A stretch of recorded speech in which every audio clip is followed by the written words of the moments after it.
Salam aleykum. Deməli azot üstə gəl 3H2 əmələ gəlir 2NH3 müəyyən şəraitdə qapalı qabda azotla hidrogendən ibarət 28 mol qaz qarışığı var. Birini X götürək, birini də 28 - X götürək. Çünki mən bilmirəm 28-in nə qədər azotun, nə qədər hidrogenindir. Və bu aşağıda mol dediyinə görə 1, burada 3 yazıram.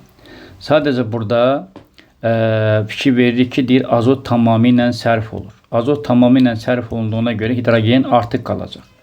X mol azotun hamısı sərf olunanda görə hidrogen nə qədər sərf olunacaq?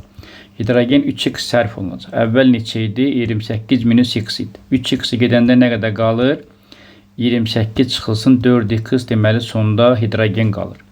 Bu zaman reaksiya zamanı amonyak əmələ gəlir. Görə azot tam sərf olunanda bura X yazıram, bura nü yazıram, 1 yazıram, 2 yazıram. Bu zaman 2x da deməli amonyak əmələ gəldi. Deməli sonunda 28 çıx 4x hidrogen artıq qaldı. 2x da amonyak qaldı və bu qaz qarışığı sonunda 20 mol oldu. Buradan da 2x bərabərdir 8-ə, x də bərabərdir 4-ə. Deməli ilkin qarışıqda azot 4, hidrogen isə deməli 24 mol olmuşdur.